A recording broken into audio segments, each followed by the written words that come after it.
todo tipo de universidad que uno podría conocer donde nos formamos, porque no solamente damos clases y hacemos investigación, y obviamente las clases implican asesorías, sino que también la universidad tiene en su modelo, propuesta, que somos tutores de nuestros estudiantes. Quienes hacemos la práctica de la tutoría, obviamente entendemos que es una tutoría para orientar el proceso formativo de estos chicos dentro de sus licenciaturas. Pero en realidad la tutoría tiene que ver con otra cosa, tiene que ver con una cosa mucho más existencial, mucho más emocional, mucho más vivencial y traspasa absolutamente la experiencia escolar. Enfrentarse con una chica, excelente estudiante, que se pone a llorar en el banco porque necesita contar que tuvo violencia familiar y necesita contarse a su profesor porque además es su tutor, significa que es una situación que obviamente traspasa cualquier posibilidad que un profesional que tiene formación pedagógica o que tiene formación disciplinaria, podemos ser los que damos clases, no tienen ninguna competencia para abordar. Creo que ese desafío obviamente los instala a ustedes en el lugar más riesgoso, más comprometido y diría fundamental para que esos chicos no abandonen y permanezcan dentro del espacio escolar. Decía de que esta casa que me cobijó es una casa que me permitió quizás refugiarme y comprender el mundo mexicano de a poco, pero el primer aprendizaje fue de golpe.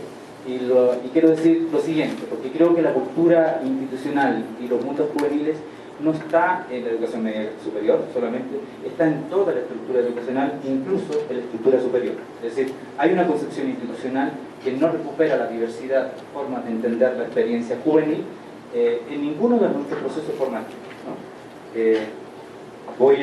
Los chilenos tendemos a ser políticamente incorrectos, entonces le pido mis disculpas a mis anfitriones, ¿no? Pero cuando yo llegué a este país con mucha esperanza de estudiar, llegaba al país de la casa del exilio, que había protegido a la cantidad de como personas que defendiendo la democracia fueron expulsados, reprimidos y muchos de ellos torturados, fueron recogidos aquí en México. México los abrazó, los acogió y les dio la esperanza de poder reconstruir su vida. Bueno, yo llegué mucho tiempo después, ¿no? Pero venía con esa ilusión. México representa eso para América Latina. Pero después que me recibió un señor muy simpático, muy agradable, ¿no? Que contó chistes y nos panoteaba y nos echaba ánimo, que en ese momento solo sabía que era el presidente Salinas. Después me recibió el secretario académico de ese momento, que obviamente no voy a decir su nombre, pero ese secretario nos dijo a los 29 estudiantes que de la maestría, dijo: quiero dejarles una cosa muy clara. Nosotros en la universidad y en este espacio de formación de posgrado nos encanta estudiar la democracia. Es más, tenemos que ser muy rigurosos en estudiar la democracia, pero no la practicamos. El que la practica aquí adentro, le corto la cabeza. Primer aprendizaje, brutal, pero me sirvió mucho para entender de que no tenía que ver con una cosa mexicana, tenía que ver con una cosa institucional. Es decir, las universidades, así como toda la institucionalidad educativa, tiene una manera muy rígida, yo diría muy autoritaria, de imponer la forma de trabajar los procesos formativos. A diferencia de mis colegas, como le doy mucha importancia al lenguaje, yo escribí unas palabras que me gustaría compartirse, ¿no? Porque tienen que ver quizás porque desde que llegué a este país me he dedicado a estudiar a los jóvenes, y más que estudiar me he dedicado bien a tratar de comprender cómo los jóvenes son de manera estructural progresivamente excluidos de los procesos que nosotros llamamos sistema social, proceso de crecimiento, desarrollo, sociedad civil, sistema político, ciudadanía. Por eso quizás compartir algunas cosas que me parece importante que dentro de la reflexión académica estamos observando qué es lo que ocurre en el espacio de la educación media superior. Los estudios sobre las nuevas generaciones de alumnos que asisten a las escuelas secundarias y de media superior resaltan dos procesos que parecen paralelos. Por un lado, la insatisfacción de las juventudes por los saberes y prácticas educativas que se desarrollan en la institución educativa y que les son impuestas. Y por otro lado, el distanciamiento que se va ahondando entre la cultura de la escuela y las culturas juveniles. Cabría agregar, quizás como un elemento adicional a esto, que es estructural, para complejizar este asunto, es que están los docentes y los tutores, desde su ámbito profesional, que también les impacta en su quehacer como profesor y como tutor la insatisfacción de las y los jóvenes en el aula y el alejamiento entre los códigos institucionales y los juveniles. Quizás un adendum a esto es lo que establece el reciente estudio elaborado por el CISPEAL, una cosa que acaba de salir en marzo.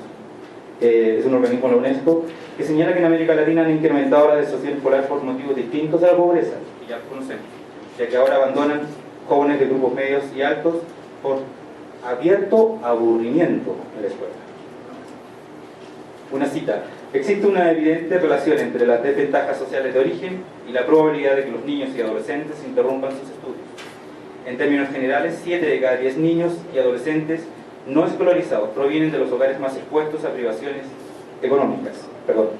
No obstante, se observa que entre los adolescentes que no concurren a la escuela, es decir, los nuestros, se ha incrementado la proporción que proviene de sectores socioeconómicos medios y altos, a la vez que el peso relativo de esos sectores aumenta con la edad. Cuando la privación económica no es la causa directa de la ruptura del vínculo de los adolescentes con la escuela, ¿cómo entender el desencuentro entre los adolescentes y el sistema educativo? Si bien este estudio, que es de carácter latinoamericano, analiza casos que no son mexicanos, detecta que siguen apareciendo factores ya conocidos, ¿no? La maternidad temprana, las actividades económicas como causales de deserción escolar, pero afirma que el desinterés por estudiar continúa siendo el principal motivo por el cual los adolescentes interrumpen sus estudios. Es decir, en otros países ya es el principal motivo. Aunque es un estudio que no se centró en México, sería prudente interrogarse si este factor de desinterés por los estudios hace parte o no de las problemáticas que tiene el sistema educacional y la juventud mexicana, y cuánto tiempo falta para excitarle como el principal factor. Tal estudio es solo una muestra de la complejidad que la educación de los jóvenes mexicanos tiene. Desde mi punto de vista, una posible manera de abordar esta problemática impone la necesidad de ampliar la producción de conocimiento y la comprensión sobre la condición juvenil y sus expresiones en la escuela como un espacio de construcción identitaria juvenil. Por lo tanto, la escuela no puede ser vista solo como un espacio estanco donde los jóvenes se preparan para el futuro, como si el joven no fuera presente, o como un eslabón más dentro del escalamiento educacional del joven en su proceso de disciplinamiento. Por el contrario, hay que comprender a la escuela como una serie de espacios más allá de ella que se entrelazan produciendo intrincadas resignificaciones subjetivas y sociales. En diferentes lugares de América Latina se han realizado esfuerzos en el ámbito de la educación para ampliar la cobertura y la difusión sobre la producción del conocimiento de las y los jóvenes. México no ha sido la excepción. Sin embargo, podemos ver que los lugares donde se instalan estos esfuerzos son de dos tipos. El primero se caracteriza por abordar el tema de la adolescencia y de la juventud con una alta predominancia de la perspectiva psicológica, pedagógica, o bien desde un enfoque médico-biológico y de salud-enfermedad. El segundo trabaja temas de la experiencia juvenil como el trabajo, la salud, la educación, la cultura, la política y las tecnologías de información con un enfoque de políticas públicas generales.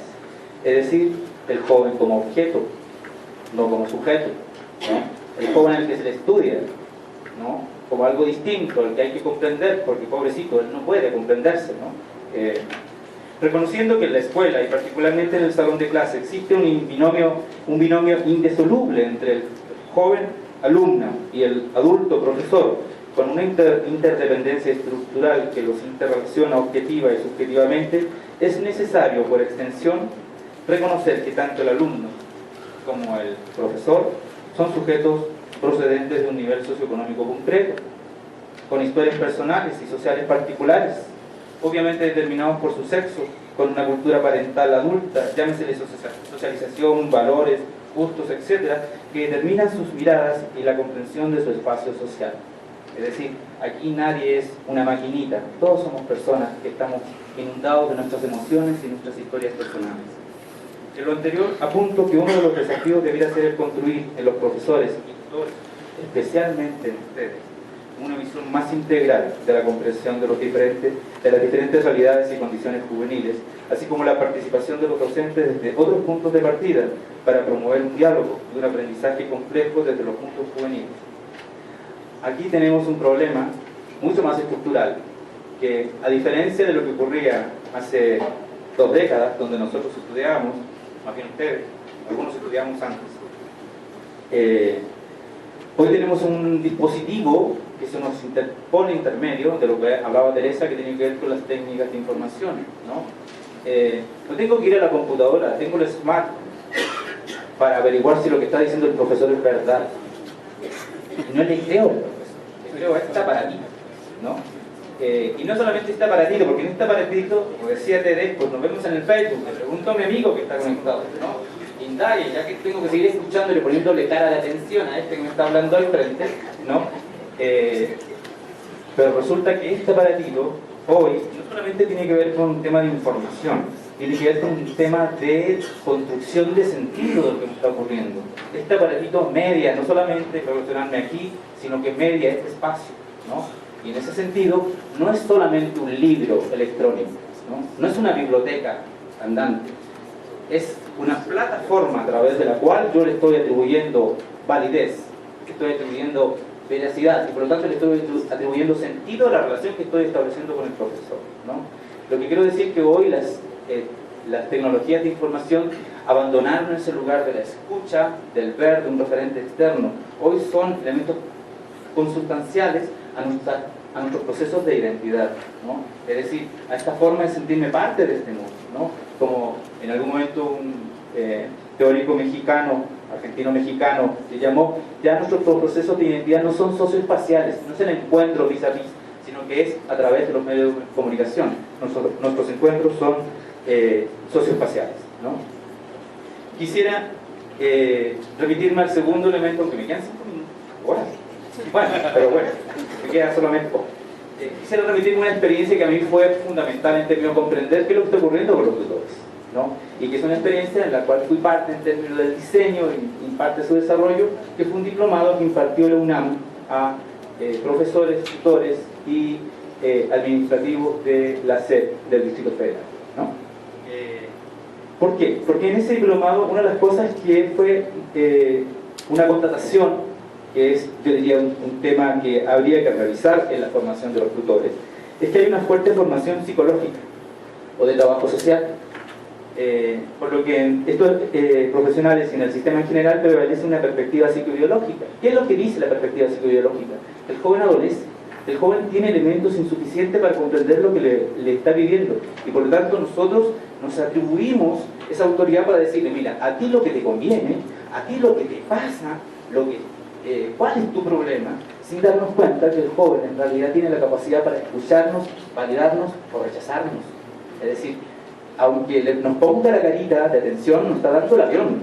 Y en ese sentido, ¿por qué? Porque nosotros le estamos dando el avión estructuralmente al no reconocer que él tiene la capacidad de pensarse a sí mismo, darse cuenta de lo que está ocurriendo.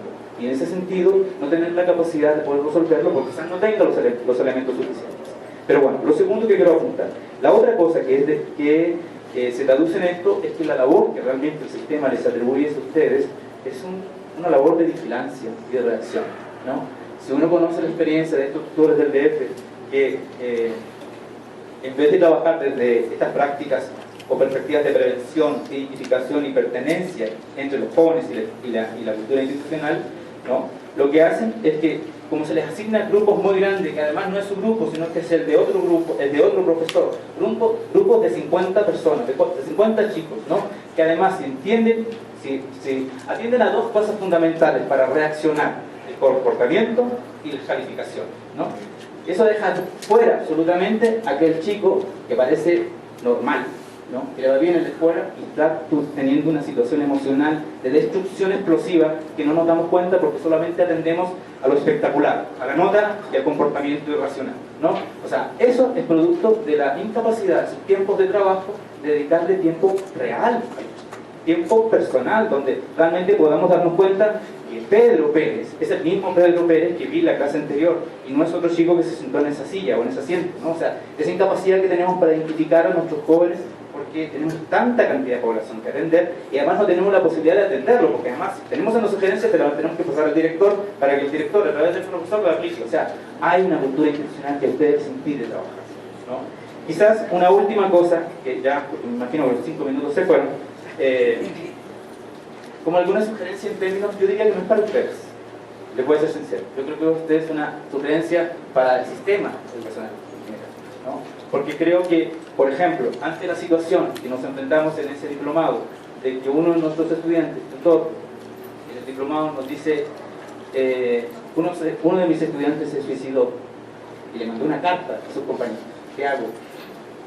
¿Qué posibilidad de trabajo tenemos si atendemos cosas más bien rápidas, someras, que no tenemos tiempo de trabajar, no podemos profundizar, no podemos atender la situación? Y además, dentro del establecimiento, todos estos problemas graves se nos atribuyen a nosotros, no a un experto realmente. No a un experto. El experto me lo tengo que inventar porque tengo que atender la situación. Es decir, frente a situaciones extremas que normalmente nos caen, no tenemos ninguna capacidad de reaccionar porque el sistema está confiando en ustedes. Que le hagan como le hagan, pero lo resuelvan, ¿no? O sea, en ese sentido, creo que el tema no son ustedes, creo que en ese sentido, por eso yo hablaba de que ustedes son este elemento, este puente entre esta cultura institucional y esta diversidad de culturas juveniles y subjetividades. Primero, yo creo que es importante en el contacto espacial, que deben considerar que los jóvenes son protagonistas de su vida, no son obstáculos de la vida, no son futuros, son presentes. Esto implica incorporar en la formación de ustedes una concepción más sociocultural y no quedarse, me parece una base importante, pero no quedarse en la perspectiva psicobiológica. Creo que, por ejemplo, si escucháramos a Tere en su intervención, yo no le escuché hablar nada desde la perspectiva psicológica. Yo creo que su formación tiene que ver con sus largos años de trabajo psicológico, trabajo de Teresa, ¿no? Y en ese sentido Tere tiene esta perspectiva ya en su práctica, la importancia de incluir el contexto, de incluir la situación. Lo segundo, que yo creo que no tiene que ver con ustedes, tiene que ver con que las normativas de la cultura escolar deberían adaptarse a los procesos de subjetivación juveniles, en términos de que con base en la mediación de los sistemas de información practican un permanente cuestionamiento a las prácticas docentes y escolares. Y ahí llevamos a la pregunta que nos plantea Tere. Entonces, ¿cuál es el rol del profesor? No podemos basarnos en que el profesor tenga la autoridad por una concepción de racionalidad burocrática. Eres el profesor, entonces mandas. No, es completamente errado en una sociedad en la cual vivimos, donde los chicos median todo por los medios. Por último, me parece que tendríamos que orientar la formación escolar, y aquí me sumo un poco a lo que señalaba un hombre, me puede, Chico Tenca, a la formación de ciudadanos. O sea, no sé si a ustedes les pasa, pero los chicos no están aprendiendo de la escuela, están pasando, están certificando, ¿no? Que la universidad es terrible, ¿no? Porque hacen lo que sea para certificar, porque lo importante es el diploma y para sacarse la fotito con la toga de Harvard, ¿no? Porque es como la lógica, ¿no? No voy a aprender, ¿no? Creo que hay un chip que nos hace daño a todos porque estamos en el espacio escolar, ¿no? Entonces, si orientamos en términos de la formación del ciudadano y a partir de que y es a partir de qué, de que es una convivencia entre estudiantes y profesores, y aquí tiene que ver con el rol de los tutores y los profesores. Los estudiantes no van a aprender de ustedes lo que ustedes les digan, van a aprender de ustedes lo que ustedes hacen, la forma en que ustedes practican la docencia, la forma en que ustedes se relacionan con ellos. Eso es lo que aprenden. Eso habla de convivencia, y la convivencia tiene que ver con autos, tiene que ver con respetar las normas que se construyan entre ustedes, no lo que diga la institución. Una última cosa, yo aprendí en este país algo maravilloso, que las normas son una referencia. Quienes construimos las normas son los sujetos, estamos en el espacio de la acción, ¿no? Gracias.